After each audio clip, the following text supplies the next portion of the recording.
약을 드신 지 한 달 만에 우울 증상이 완전히 사라졌다 하더라도 일찍 약을 중단하게 되면 다시 재발할 수 있기 때문에 최소 6개월 정도는 약을 유지하시도록 권유를 드립니다. 그래서 약을 못 끊으면 어떡하지 걱정하시는 환자분들께 오히려 끊으시면 안 된다. 일단은 계속 드셔야 한다 라고 말씀을 드리게 되고요. 6개월 약을 유지하고 나서 경과가 좋으신 편이면 약을 조금씩 줄여서 이제 끊는 것을 시도하게 됩니다.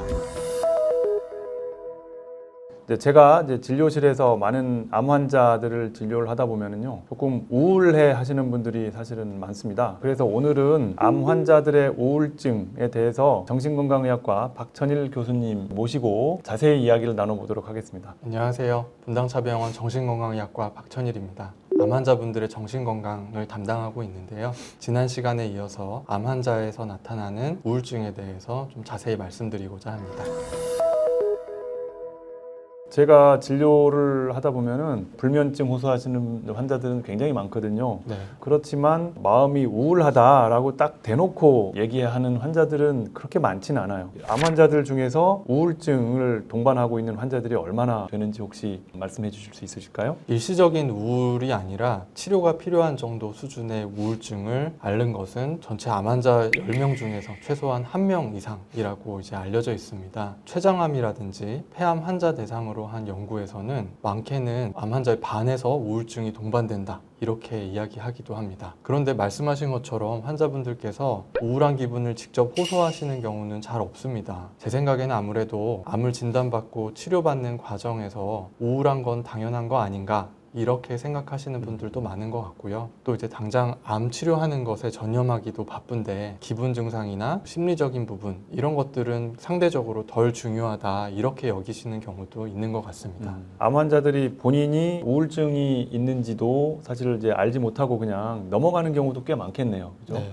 그럼 혹시 이제 우리 암 환자분들이 도움이 되도록 우울증을 자가 진단하는 방법이 있다면 좀 소개 부탁드리겠습니다. 암 환자분들은 암의 증상 때문에도 그리고 항암 치료 부작용 때문에도 식욕이 저하되는 경우가 있고 피로감을 느끼는 경우가 많습니다. 근데 이 식욕 저하나 피로감은 우울 증상에도 해당하기 때문에 이게 우울증인지 아니면 암 때문에 나타난 신체 증상인지를 구별하는 게 어려운 경우가 많습니다. 그래서 암 환자분들이 우울하신가 아닌가를 확인하기 위해서는 심리 상태를 점검해 보시는 것을 말씀을 드리는데요. 전에는 즐겁게 여기던 상황이 더 이상 즐겁지 않다라는 것이 아주 중요합니다. 예를 들면 손주 재롱 보면은 항상 너무 좋았고 재밌었고 즐겁고 행복했는데 아니면 내가 좋아하는 TV를 볼 때는 항상 재밌게 봤는데 그런 상황들이 더 이상 즐겁게 느껴지지 않는다. 그렇다면 우울한 상태일 수가 있습니다. 또는 불필요하게 자기 자신을 비난하게 되거나 아니면 슬프거나 비참하다는 그런 생각이 자주 들거나 아니면 나 스스로를 좀 해치고 싶다는 생각들이 들 때는 우울증을 의심을 해봐야 됩니다.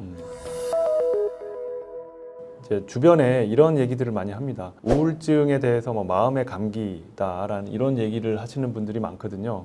그만큼 우리 주변에 뭐 암 환자뿐만이 아니더라도 우울증을 앓고 있는 사람들이 많다라는 얘기일 수도 있고요. 또 한편으로 생각을 해보면 감기는 쉽게 나을 수 있는 병이니까 우울증도 치료하면 쉽게 나을 수 있는 병 아니야 이렇게 생각을 해서 또 그런 말씀을 하시는 분들도 있어요. 그래서 우울증도 감기처럼 약으로 쉽게 나을 수 있나요? 맞습니다. 우울증에 약물 치료가 효과 있다는 사실은 이미 여러 차례 입증이 되어 있습니다. 우울증을 경험하신다고 해서 무조건 약을 드셔야 되는 것은 아닙니다. 가벼운 우울의 경우는 환자분 처해 계신 상황이라든지 그 상황을 받아들이는 과정에서 어떤 어려움이 있으신지를 저희가 파악하고 치료자라든지 가족들이 잘 지지해 주는 것만으로도 우울증을 극복하시는데 도움이 될 수도 있습니다. 그럴 때 이제 정신건강의학과 전문의랑 상의를 하시고 만약에 약물 치료가 반드시 필요하다는 판단이 되면 주로 항우울제라고 알려진 세로토닌 제흡수 억제제라는 약을 사용을 합니다. 충분한 효과를 나타내려면 짧게는 2주일에서 길게는 한 달 정도 걸립니다. 그래서 약을 드시고 바로 효과가 느껴지지 않는다 하더라도 꾸준하게 투약을 하시는 것이 반드시 필요하고요. 그렇게 잘 치료를 받으시면 우울증을 극복하시는 데 큰 도움 받으실 수 있습니다.